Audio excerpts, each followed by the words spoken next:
माननीय अध्यक्ष महोदय, कांग्रेस सरकार में एक चाय बेचने वाला लड़का प्रधानमंत्री बन गया, लेकिन इस सरकार में एमबीए किया हुआ लड़का चाय बेचने लग गया।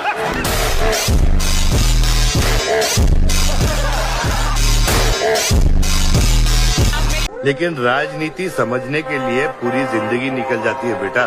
तो आप ये कहना चाहते हैं कि सरकार गलत है? यहाँ यस सर। आपके भाई ने यहाँ जमीन खरीदी? Yes sir.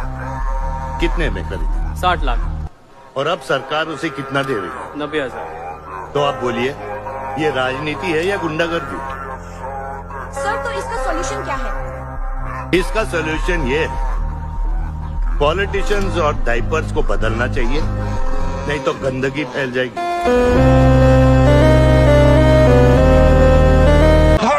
धड़ थाली बजाए। फाइनेंस मिनिस्टर मुस्कुरा रही है। कमाल की बात है, ये हंसने की चीज नहीं है मैडम, ये हंसने की बात नहीं है। जब प्रधानमंत्री ने कोविड के समय उनसे थाली बजवाई थी तो उन्होंने दबाकर थाली बजाई, धड़ थाली बजाए। हमें अजीब लगा, मगर प्रधानमंत्री ने मिडिल क्लास को ऑर्डर दिया तो मिडिल क्लास ने थाली बजाई। उसके बाद प्रधानमंत्री ने उसी मिडिल क्लास से कहा, मोबाइल फोन की लाइट जलाओ, और मोबाइल फोन की लाइट जली। मिडिल क्लास ने, पूरे हिंदुस्तान में मिडिल क्लास ने मोबाइल फोन की लाइट जला दी। अब इस बजट में आपने उसी मिडिल क्लास के एक छुरा पीठ में मारा, दूसरा छुरा छाती में, एक इधर मारा और एक इधर मारा। इंडेक्सेशन जो आपने कैंसिल की वो पीठ में छुरा था, और जो कैपिटल गेन्स टैक्स आपने बढ़ाया वो छाती में छुरा था। सर, आज 10 ग्राम सोना भारत में लगभग 1,35,000 रुपए का मिलता है।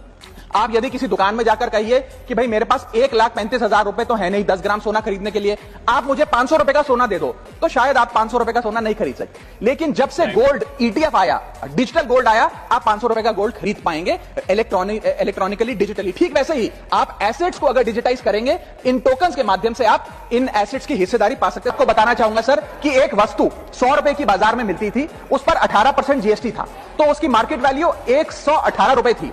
सरकार ने उस पर GST 18% से घटाकर 5% कर दिया।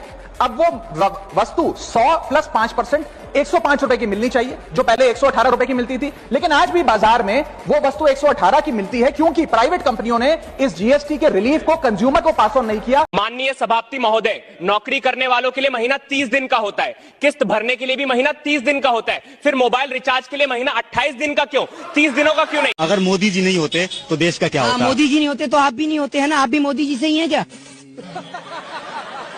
आप बताइए, आप मोदी जी के विद्यालय से पढ़ के आए हैं क्या? मोदी जी इतने टैलेंटेड बच्चे थे कि उनसे टीचर कहता होगा कि बेटा सबको पढ़ा लूं, तुझे अलग से पढ़ाऊंगा, तू मुझे ही पढ़ा देगा वरना। और मोदी जी का तो ऐसा है, आग लगे बस्ती में, मोदी जी अपनी मस्ती में।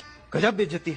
मोदी जी नहीं आते तो आप लोग के पास फोन भी होता है? तो बटन वाला फोन चला रहे हो तो मोदी जी ने फोन बनाया है? क्या बात कर रहे हैं? अरे मोदी जी से लाइव डिबेट कराइए, मोदी जी को ये नहीं पता होगा कि फोन किसने बनाया। बात तो सही है। पहली ट्रेन कहाँ से कहाँ तक चली, ट्रेन को किसने बनाया पता है? मोदी जी को। आप तो मोदी जी के भक्त हैं, आप ही बता दो किसने बनाई। अरे बड़े खतरनाक लोग हैं। माननीय सभापति महोदय, कैमरा तुरंत देख लेता है कि हेलमेट नहीं पहना, सीट बेल्ट नहीं लगाई और चालान काट देता है, पर वही कैमरा सड़क पे गड्ढे क्यों नहीं देखता महोदय? क्या तकनीक सिर्फ पैसे वसूलने के लिए है? आप मेरी तरफ उंगली ना करें, मेरी तरफ उंगली ना करें। एक चाय वाला, एक चाय वाला, एक चाय वाला, एक चाय वाला इस लोकतंत्र के अंदर एक वोट के अधिकार से सीधा चाय वाले से प्रधानमंत्री बन जाता है। उस वोटर ID कार्ड की कोई अहमियत नहीं। क्या बात करते हो? और मैंने किसी का नाम नहीं लिया। आपको कोई आपत्ति है? आप माननीय अध्यक्ष जी से बात करें। तड़ीपार कौन है? तड़ीपार कौन है? चाय वाला कौन है? इतनी गर्माहट क्यों? इतनी गर्माहट क्यों? क्यों इतनी मिर्ची लग गई? क्यों इतनी मिर्ची लग गई? आपको इतनी दिक्कत क्या हो गई? आपको इतनी परेशानी क्या